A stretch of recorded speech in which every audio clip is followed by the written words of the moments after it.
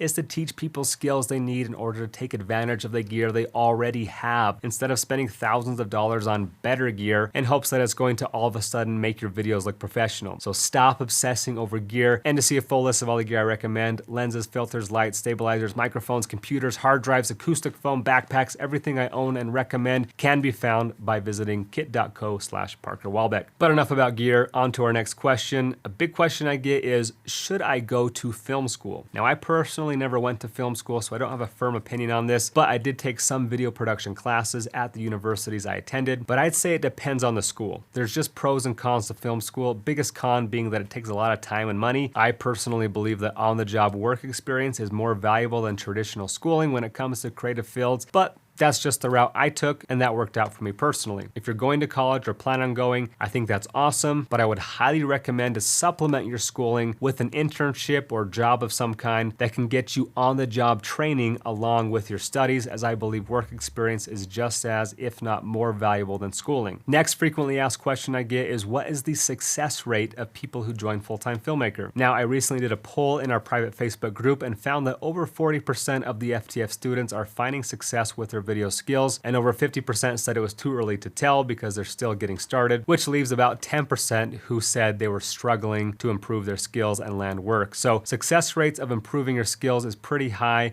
as long as you apply what I teach in the course. And it's funny because my logo of me holding up my camera has become the new symbol for when somebody in the group has improved enough to where they consider themselves as full-time filmmaker. So it's fun seeing all the different poses as people celebrate their full-time filmmakerhood. Next question, how long do I have to complete the course?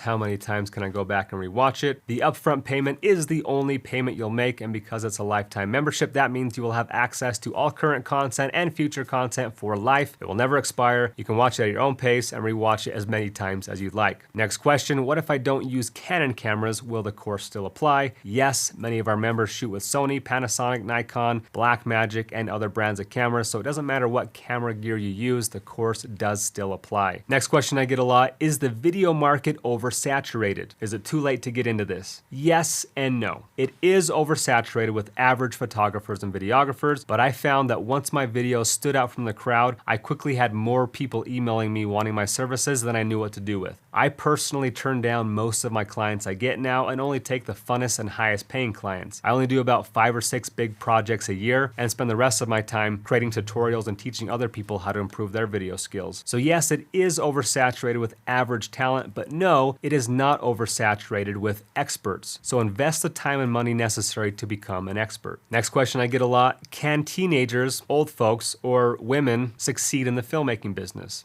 Absolutely. We have hundreds of females in the group, many succeeding on high levels. Girls can be just as successful in this field as men. We have many members who are succeeding as teenagers and many members succeeding in their 50s and 60s. There's obviously more men than women that choose to enter into the video industry and more people in their 20s and 30s than in their teens and 60s. But I've seen members in our group who are in wheelchairs who are succeeding. There's equal opportunity no matter your gender, no matter your race, no matter your age, your location. There's room for anyone to succeed as long as as you're willing to put in hard-nosed work, you have no excuse to not succeed as long as you put in the work and apply what we actually teach. And last question before we end this training, if I have specific questions, will I be able to email those questions to you? Absolutely. Any question you have, you will have my personal email address that you can send me questions, and I will always reply within 24 hours. And to me, that's what separates this program from so many other courses out there, is having personal access to a practicing professional who can help you overcome your stumbling blocks and shorten your learning curve. And speaking of questions, hopefully I've answered most of yours in this training. If you still have lingering questions, feel free to email me at support@fulltimefilmmaker.com, and I'll try and get around to those as soon as I can. Also, if you have any other questions or doubts about whether this course is right for you, shoot me an email. I'm super accessible. Let's chat about your situation, see what we can do to help. We'd love to help you develop your skills. Also, you can follow us on Instagram at Fulltime Filmmaker and on YouTube at Parker Wallbeck to keep up to date on what's going on with the Fulltime Filmmaker team. But I wish you all the best of luck in all your filmmaking endeavors. Be confident, invest in yourself, master the skills that I've taught you today, go out and market yourself, build relationships, add value first, and you should start to see improvements in your video skills and in your businesses. But that's it, folks. Thanks for watching. If you have any further questions for me, please let me know.